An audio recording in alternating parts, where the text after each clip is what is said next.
Querido senador Carlos Alberto, mire lo que tengo aquí.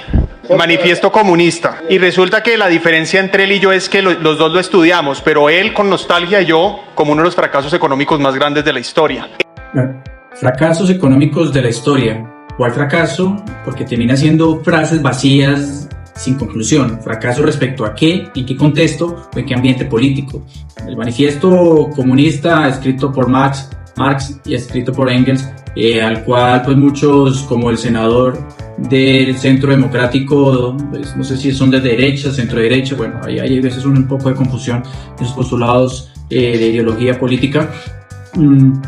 Marx lo escribe dentro de un contexto social y económico donde está en auge la modernización. Es un auge que, si uno mira las fechas del auge de la modernización, donde empiezan a ver los vestigios del capitalismo rudo y duro, de la industrialización, es entre 1770 a 1830, es decir, finales del siglo XVIII y entrados del siglo XIX.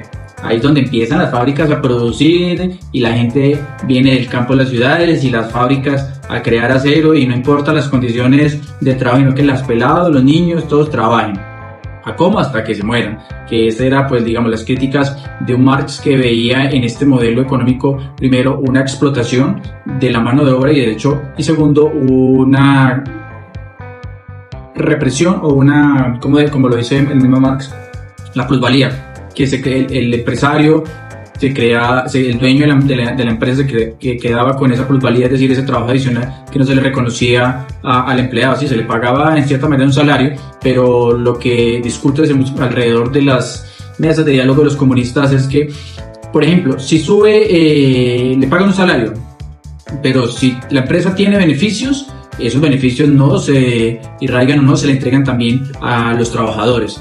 Y si hay una pérdida, ahí sí la pérdida se socializa dentro del grupo de trabajadores, o se despiden o se les bajan los salarios. Y esas son como las bases o los líneas principales de conflicto entrada pues este libro de Marx. Entonces, que definan en qué contexto, a qué momento, para poderlo debatir. Es precisamente lo que dice este libro, lo que el mundo ha tratado de evitar desde hace años y lo que ha generado más muertes y más pobreza. Que ha generado más muertes y más pobreza, y de hecho ahí coloca, ya pues se vuelve un refrito de lo que pasa en Venezuela. Venezuela, digamos, se roban las tesis del marxismo, del comunismo, que no las saben aplicar, y no estoy defendiendo para nada este régimen totalitario, y yo, lejos de estar a favor de esos regímenes o tiranías, pero sí estoy de acuerdo en que lo que propone el capitalismo de Estado, que es el mismo marxismo, el mismo comunismo, como pasa en China, es que el Estado sea el que planifique. Y si lo vemos en el día a día, en nuestra época, finalmente el Estado es el que toma decisiones, el Estado es el que regula, el Estado es el que da subsidios, el Estado es el que apoya empresas. Y tenemos un caso, digamos, de ejemplo muy claro en Estados Unidos, que habla de la libertad económica, pero es uno de los estados más, o de los países con mayor concentración de capitalismo de Estado. Es a partir del Estado donde se toman las decisiones. Y, por ejemplo, prohíben o restringen el libre mercado. En caso de Colombia, nosotros ya firmamos con ellos hace más de 10, 15 años el Tratado de Libre Comercio y no hemos exportado el primer kilo de carne, dicho por el mismo Lafourier. Entonces, ¿dónde está el libre mercado? ¿Dónde está la planificación? Y eso que dicen que nos venden esta pomada del libre mercado para acabar la pobreza, para acabar la miseria, pero estos países que promueven esa libertad de mercado finalmente han sido los países más proteccionistas. ¿Y con qué objetivo? Precisamente por el mismo, de cuidar sus industrias, de fortalecerse científica y tecnológicamente, y después de que ya están fuertes, ahí sí salen al mundo a conquistar con sus innovaciones y vendernos máquinas, vendernos avances tecnológicos, vendernos productos que nosotros, pues por la falta de ciencia, de tecnología e innovación no tenemos, como hace China, como hace Rusia, como hace Estados Unidos. Y recordemos que la línea principal del marxismo radica en una sociedad sin clases congresistas. Entonces ahí hay un poco de confusión y falta un poco de humildad académica o la ignorancia dentro del mismo. Bueno que se confiese este gobierno de que su papá intelectual es Marx, que además, primera frase, promueve la lucha de clases, lo que hace este gobierno en todo y ahora dentro de las empresas. La lucha de clases. Las tres grandes corrientes revolucionarias que quedan después de la Revolución Francesa, habría que decirle al senador, es el anarquismo, el socialismo, y que es lo socialdemócrata, y el comunismo. Ambas tienen claro algo, hay que vivir o hay que tener una sociedad sin clases, y ese es el criterio económico y político a partir del Estado. Y ahí después de este criterio se define lo que es izquierda, derecha, comunismo y capitalismo, pero de todo una sociedad sin clases. Pero el tema que incluso entre esas mismas izquierdas hay un conflicto, porque ellos dicen, bueno, ¿cómo llegamos a lograr esa sociedad sin clase? Entonces el anarquismo dice, no, ni por el chiras, no queremos Estado, nosotros los dueños no queremos Estado, no queremos que nadie nos regule, y entonces acabemos el Estado. Los socialdemócratas, los socialistas, estos que dicen, bueno, no, trabajemos con el Estado, que el Estado regule algunas cosas, que el Estado sea el encargado de restringir o regular o ambientar las condiciones para vivir en comunidad o tener un crecimiento económico y político.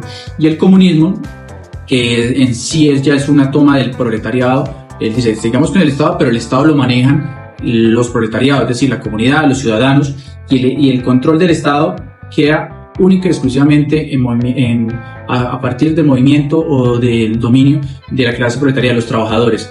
Y es por eso lo que pasa en China. En China hay un partido comunista que es el que toma las directrices. Hay otros partidos conformados por profesores, por académicos, por representación parlamentaria, pero estos partidos en cierta manera votan ideas, pero las consensúan o están consensuadas con el partido mayoritario comunista, que es el que dice, bueno, estamos de acuerdo con ustedes, generemos estas empresas o mayor inversión en las empresas públicas, y a través de las empresas públicas que crecemos, no a través de las empresas privadas. Que hay una economía también mixta, pero es más que todo eso, Francisco.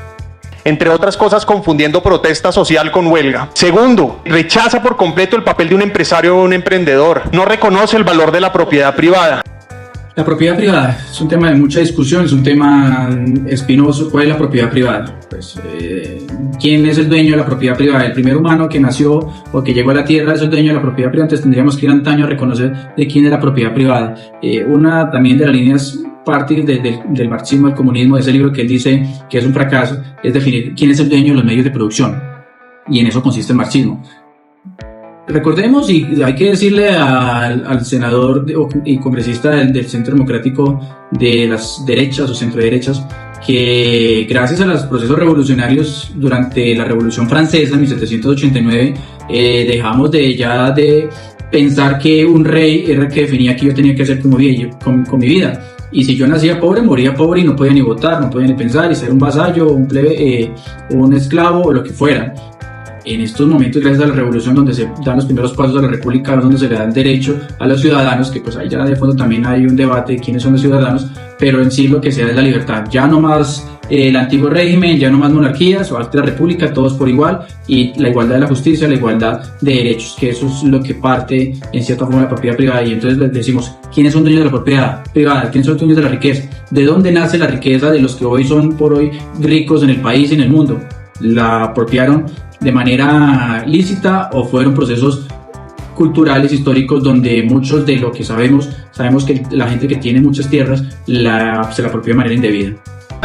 Y reivindica la violencia como herramienta para llegar al poder.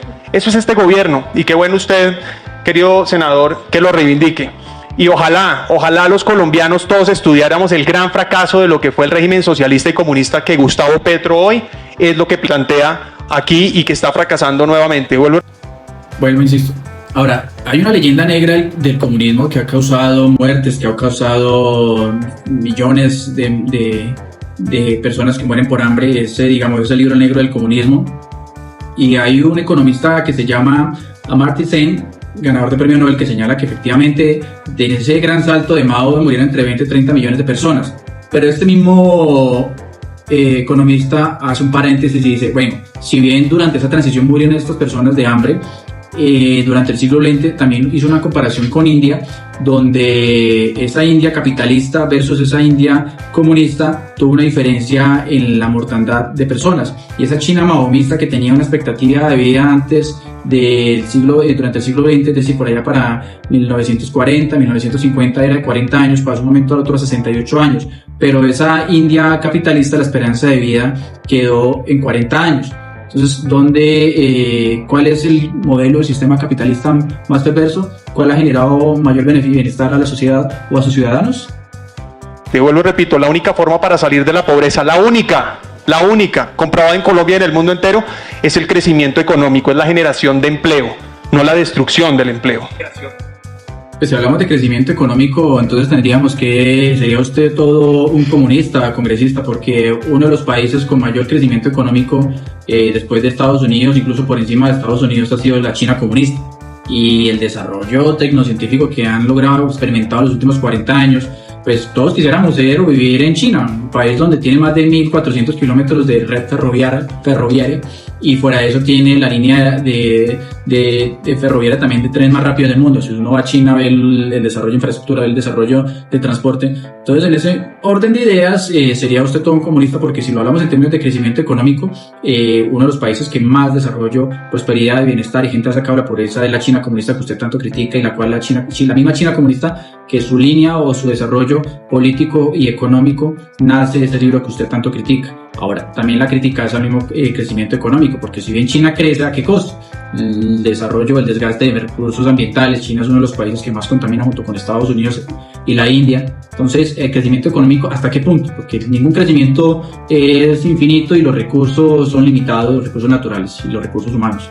En resumen, si lo hablamos en términos de crecimiento económico, este congresista del Centro Democrático, que representa una facción de las derechas, estaría a favor de ser un comunista. Porque digo, países como Rusia, países como China, que sobre todo China, que tiene una fuerte tradición marxista, y todos sus desarrollos quinquenales y todas sus políticas públicas se basan en el bienestar económico, en la igualdad, en la justicia, donde es el partido político el que define el desarrollo del país y no una empresa, no un empresario, no una persona con apellido la que define cuáles van a ser las inversiones en un país, que esa es la diferencia que tenemos hoy en día en los países de Occidente. Vemos lo que ocurre en algunos donde está habilitado el lobby, y en grandes empresas farmacéuticas, grandes empresas petroleras son las que subsidian a partidos para que se creen leyes a favor de la explotación de recursos naturales en beneficio de ellos, pero muchas veces en detrimento de un suelo, un territorio, y de quedar sin agua, por ejemplo, algunas zonas. En China todo este proceso también pasa por lo mismo, pero no cabe duda que el bienestar o el desarrollo económico que genera no es de expropiar, de quitar, de ir a invadir territorios, sino de articularse. Empresa privada, empresa pública, y las grandes empresas públicas son las que llevan invierten dinero en esos países, donde no hay ningún castigo, no hay una sanción si no tienen negocios con ellos. La diferencia con otros países es que China dice, bueno, negociemos, tengo estas condiciones y vamos a trabajar. En cambio, hay otros países que si no representa sus intereses, que no representa sus ideales, o que de cierta manera bloquea sus desarrollos políticos y económicos, sufren sanciones. De pronto es, ¿cuál es la tiranía? ¿Cuál es el desarrollo? ¿Dónde está la soberanía de cada estado? Es la gran discusión, y es lo que en cierta forma desarrollamos países como Colombia, donde dependemos sí o sí de algunos países a través de sus ONGs, a través de sus decisiones, a través de sus préstamos. ¿Quién nos presta la plata? ¿Cómo la presta? Esa es otra discusión, pero no cabe duda que el desconocimiento en cierta manera y las frases vagas y vacías del congresista no permiten fundamentar o tener en cuenta a qué factores él se refiere con pobreza, con muerte, porque si también hay el libro negro del comunismo, también hay el libro negro del capitalismo. Recordemos lo que fue ese periodo colonial donde murieron millones de personas, esclavos, negros, y lo que fue esa transición también capitalista, donde en proceso de explotación del desarrollo industrial cientos de millones de niños, mujeres y hombres murieron durante las guerras. Entonces, ¿se juzgaría al pecado y no al pecador? ¿Cuál es el pecado? ¿Cuál es el pecado del comunismo o el capitalismo? Nos vemos en una próxima.